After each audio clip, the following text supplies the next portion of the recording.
Liverpool today presented their first official bid after the informal discussion they had more than 2 weeks ago with Newcastle for Alexander Isak. The official bid has been presented from Liverpool was £120 million.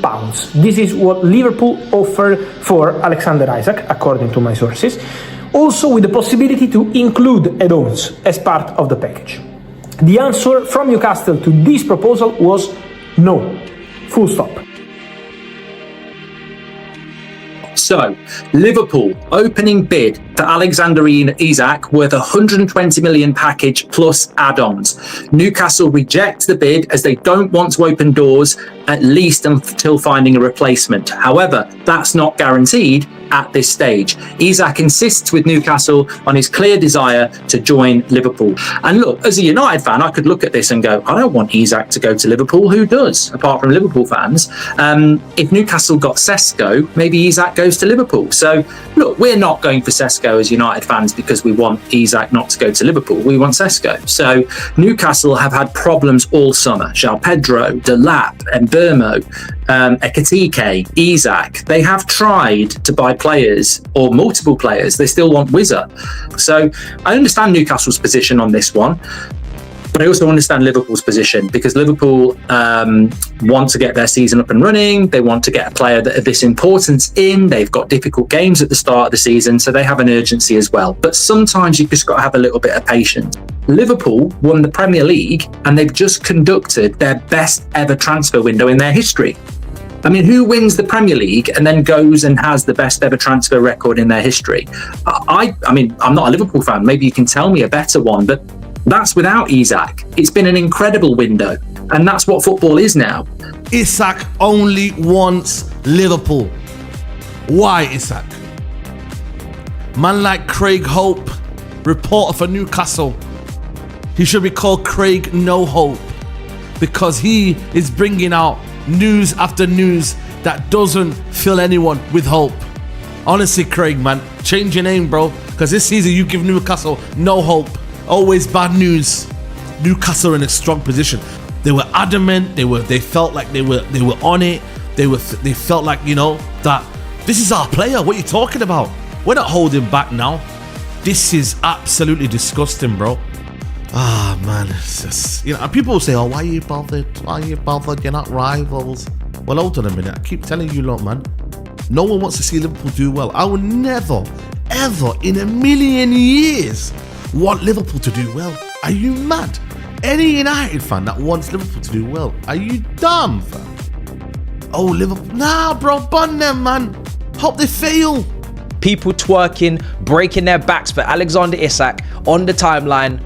As soon as that transfer request got put in, as soon as that news broke, wowee, suddenly everybody was ready to rip up their plans. Jokingly, unknowingly, they were ready to rip up their whole transfer strategies and try and put together GoFundMes and all sorts for 130 million plus packages for Alexander Isak. We've experienced this at Chelsea and now it's happening at Liverpool. This player is not going anywhere other than Liverpool. How does it even make sense? Well, once it gets announced, we'll chat about it. But make no mistake, this is a guy that scored back-to-back 20 Premier League plus goal seasons. He's going to make a massive difference to that front line. Alexander Isak, no matter what you feel, and I know Newcastle fans will be absolutely fuming because they're having an absolutely horrendous transfer window. He seems still to me a very respectful guy. His agent, however, maybe not so respectful, maybe not so kind, maybe more ruthless, maybe more, you know, decisive, because he knows that this move for Isak really should happen. But Liverpool have done the groundwork. Liverpool have done the back chat behind the scenes, and they will get this player done. And there isn't a thing anyone can do about it. For me, if I'm to be completely clear and concise here, I do believe that this signing, once it does get over the line, pretty much gives Liverpool back-to-back Prems. And maybe Isak I honestly think had Newcastle managed to sign like Mbeumo and Ekitike and Mark Goldbridge, I think Isak wouldn't be forcing a move. I think Isak is in the transfer window, how it's going, and I think he's just gone, Newcastle aren't going to be competing next year.